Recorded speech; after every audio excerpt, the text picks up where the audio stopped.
परशुराम यही सब समस्त देखिए भल लगुच ये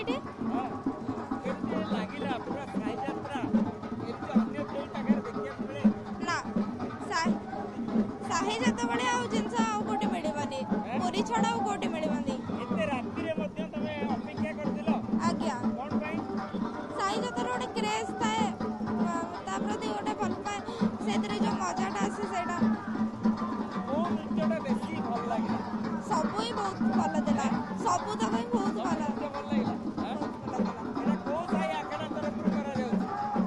मार्कंडेश्वर साई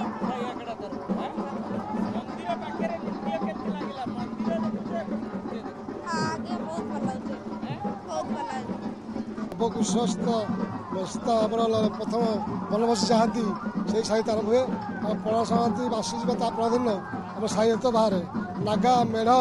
नृसिंह मेढ़ काली मेढ़ हनुमान सब पर पढ़ती सातपरा जगह पांड जगह दुआरी जगह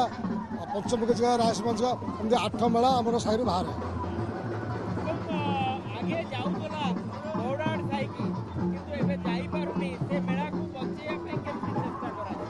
से मेला को बचे आखड़ा आम पाटन से आखड़ा और गौर से आखड़ा मध्य दुज बुझामणा हेले मंदिर प्रशासन विजय कले ये पारता जय जगन्नाथ श्री मंदिर श्री जगन्नाथ श्री क्षेत्र ये हूँ स्वतंत्र ये स्वतंत्रता मध्य श्री जगन्नाथ महाप्रभुंर जानी यात्रा पर्व पर्वाणी रीतिनीति यह सब स्वतंत्रता आसी थाए तन्मध्य राम जन्म नीति राम लीला ये गोटे स्वतंत्र स्थान अधिकार करती आम श्रीक्षेत्र मध्य यह हूँ गोटे एपरी एक यात्रा जहाँकि आम साई साई मध्य समन्वय रक्षा होता है श्रीमंदिर परंपरा प्रकार अशोक अष्टमी ठारू रामाभिषेक पर्यंत रामलीला अनुष्ठित होता है अशोक अष्टमी दिन ता अनुष्ठित होना अशोका कड़ी मार्कंड साई जातिर आगे प्रथम मार्कंड साई अशोका कड़ी जाए अशोका कड़ी खाइबा पर गर्भ कष्ट कमिथिला एवं अशोका कड़ी पर राम लक्ष्मण जन्म होता ता परदिन कालीगेट साई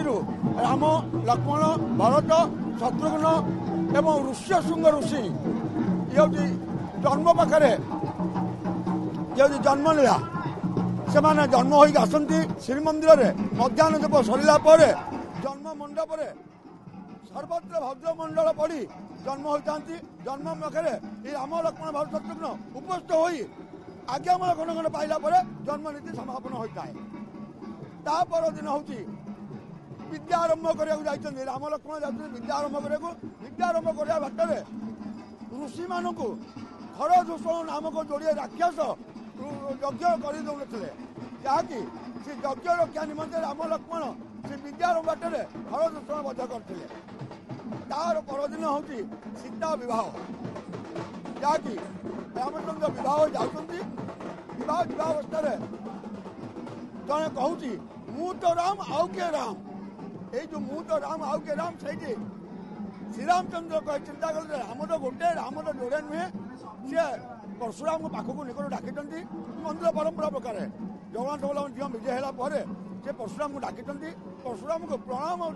केमी कराए कहते से प्रणाम कहवा मध्य धनु भाषा रखिंट और कोलाहरण कर सी आ धनु भाषा उठी पारि ना ये हूँ सीता विवाह नीति तापर नीति हूँ बनवास विवाह भाव मंदिर परंपरा प्रकार आज हूँ बनवास जहाँकि मार्कंड साई मुख्य यात्रा मार्कंड साई आखड़ा हूँ भगवती कोट ये भगवती कोट मध्य आज यात्रा करता किए किए ना श्रीराम लक्ष्मण सीता एवं धीवर एवं डगर महाप्रभु जो संध्या देव सरला आज आम महाप्रभु जो लक्ष्मण सीता जो विजय करगले जगन्नाथ बल्लभ विजय हो सारा विजय सारापर भोग प्रथम भोग बंदापना सरला राम लक्ष्मण सीता महोदय को डकागला सम्मुख को এই বার্তাটা ডগর আগে প্রথমে জনাইলে যে রামচন্দ্র লক্ষ্মণ বনবাস করিবে এই যে ভাষা এ অত্যন্ত অত্যন্ত কোকঘাতক ଥିଲା তারপরে খবর ডগর কହି সারা পরে খবর আসিব মহাপ্রভুকে ঝাড়িবার নিমন্তে ধীবর ঝাড়ুছি এবং ବିଶ୍ୱାମିତ୍ର ଋଷି ମହାପ୍ରଭୁଙ୍କୁ 3 ଜଣ ଧରି ନେଇ ଯାଉଛନ୍ତି ଭାରି। ଇଏ ହେଉଛି ବନବାସ ଭାରି ପଳେଇଲେ। ଇଏ ହେଉଛି ଆଜିର ବନବାସ ଲୀଳା। କାଲି ହେଉଛି ସ୍ୱତନ୍ତ୍ର ଅଲଗା। ଇଏ ହେଉଛି ରାମଲୀଳା ସମାନ ନାହିଁ। ପହରଦିନ ସୀତା ଚୋରି, ତାପରେ ଲଙ୍କା ପୋଡ଼ି ଏବଂ ତାପରେ ସେତୁବନ୍ଧ ପ୍ରତିଷ୍ଠା, ତାପରେ ରାବଣ ବଧ। ତାପରେ ରାବଣ ବଧ ପରେ